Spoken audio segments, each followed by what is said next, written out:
It's alive! It's alive! Hello everyone, I'm Jason from Apparition Technologies. I'm going to show you some of the equipment that I manufacture and some tips on how to use some other equipment. I'll start off with some of the most basic stuff. We've got K2s. Everyone's probably seen K2s on TV before. These are really good for sort of like detecting where fields come from. Not necessarily if you detect something that's EMF. I'll explain a little bit more into that later on tonight, as they detect heaps of different things. But they're good for sort of debunking where fields are coming from. The next sort of a better version of that is a millimeter. This is a millimeter and a K2 in one. Don't ask me why I bought the K2 version, I'm not sure why, but I did. From there, we've got probably one of the most crucial things that I like to use is a voice recorder. There's quite a lot of different ways you can use your voice recorder. You can use it with your DVR system to have it sat there so you're recording sounds in your rooms, to EVP sessions. I always have one on me the whole time and on the whole time, so I can record sort of if there's people whispering or if I've said something or I've noticed something, I take notes on it the whole investigation, and have one set around the location as well.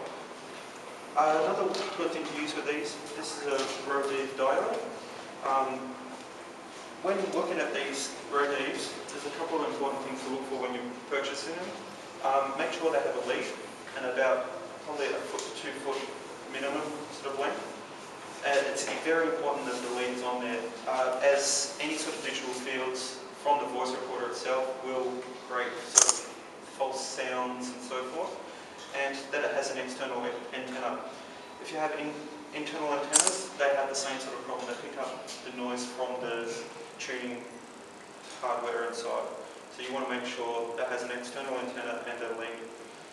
There are some that are all in one, and you get a very sort of iffy sound to them. Next sort of communication sort of device that we'll go into, we've got spirit boxes, which we've probably all seen on TV. I like this one. I don't really use it that much. When I do use this, I tend to use it in a Faro cage, so it stops all sort of radio signals getting to it, so you just hear white noise and the flicker of that. I do that kind of to block out the common radio stations that you hear, and if it does go off, it's more chance that it is actually something paranormal. When I use this sort of equipment, I've come up with this new device that I'm still in the prototyping stage. As you can see, every time I talk it lights up. You set this to the base level sound in the room, so you make sure it's all very, very quiet. And if you get a response as an EVP, you'll get a light up at the same time, so you know you've got a response without having to review straight away. So then you can go back, review, see what the response was. So that can be very handy at times. It is a little fiddly to set up if you have it too high. For example, it picks up too much ambient sound, or too low, it doesn't pick up voices at all. So that is something that you do have to get used to using and setting correctly. Next sort of communication device I have is the spirit communicator. What this does is create a dual REM field. Have we all seen REM pods on TV before? This has actually got two small REM fields over the yes and no side. So any sort of interactions via EMF, this actually picks up natural magnetic fields as well as electronic magnetic fields, and sort of any sort of presence will set off either side. The model I have for sale has sound on it. This is a prototype and it still doesn't have sound and is not as sensitive as the sale versions. I'll go on to other detectors that I have. We have the shadow detector here that's going off because the laser has been broken. This will also work on infrared light. Depends on the quality of your illuminator and the style it is, and depends on the strength of it, is how far it will work on infrared. Anywhere between 10 to 20 metres it can work with infrared, and any sort of change the LED will go off and a buzzer will go off. It does have a buzzer that does change, depends on how much of the light's being affected. We've got a few different detectors here. This is my trigger object monitor. Now this doesn't work necessarily on touch. How this works, it monitors a particular item you put it to. It has 3 sets of alarms on it. One that it will pick up any sort of static field that moves past it. It will just go off once, like you can hear in there, just a bit and go off. Now if there's an EMF field nearby, it will either stay on and pulse, and you'll hear a very quick pulse that will go dit sort of sound, and that's picking up an EMF that's moved to the item. If it goes on and stays on, what's happened then, the natural static field around it has risen above the threshold that's already been preset when you first turn it on. So either just touching the item or turn it on and off will reset this threshold. I'll have to apologise, I couldn't bring my huge Tesla coil here tonight. I had to borrow a car and it was a ute, so I couldn't bring it. It sits up in the whole back seat.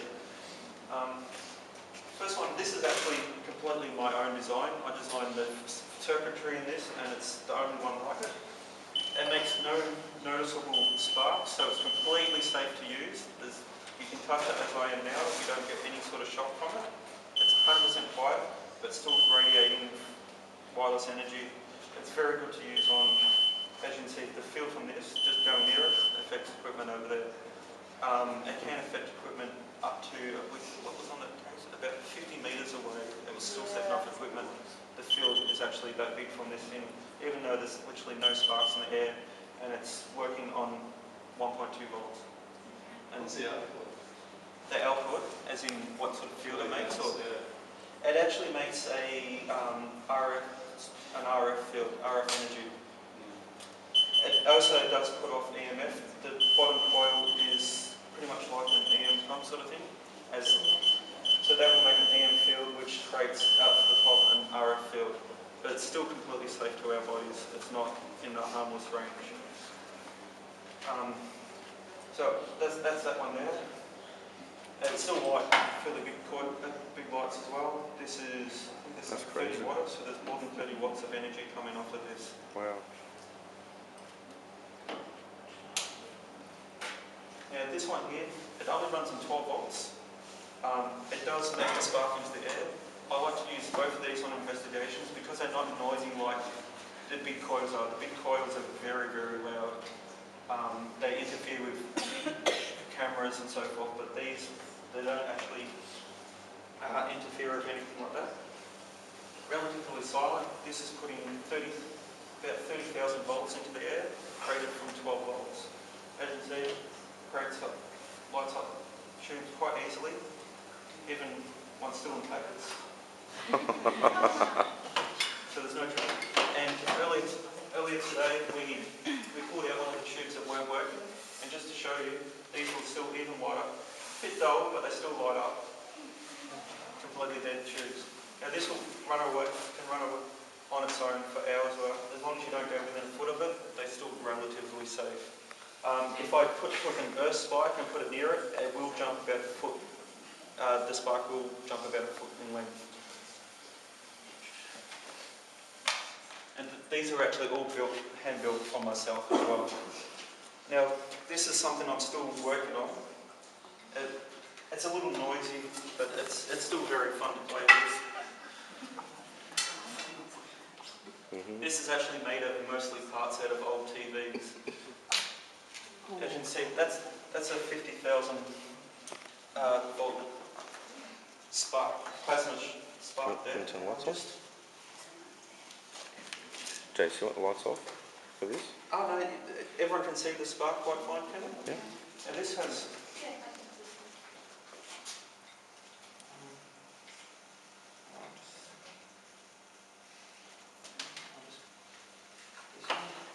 This has a very cool trick. That's actually playing through the spark.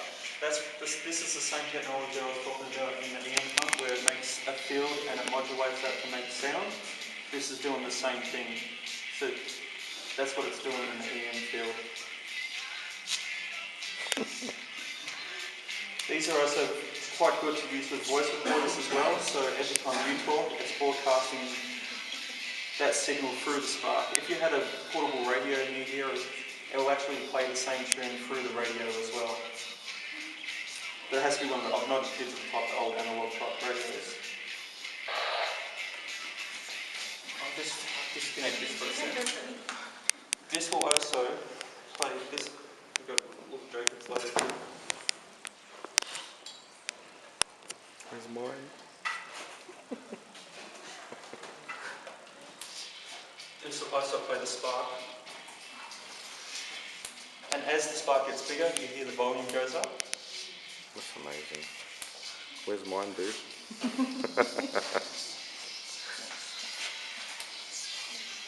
As the temperature raises on the bars, it will go up quicker and quicker.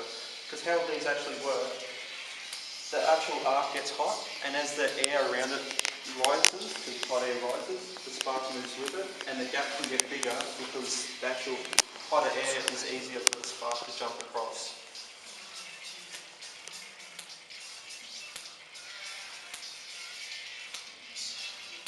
I actually played with this quite a bit. If you've got a screwdriver that's insulated, you can actually catch a spark halfway and drag it back down to the bottom and let it go. He's a mad scientist. Yes. This is the stuff I do as a hobby. I make this like roll pitch stuff. If anyone has any questions, feel free to ask. What's that? This stuff won't.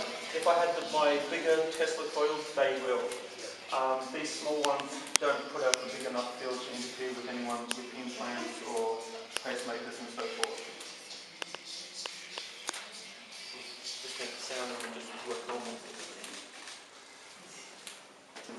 Go and use it all. I'll show tips on what to look out for, how some things are faked on TV and so forth.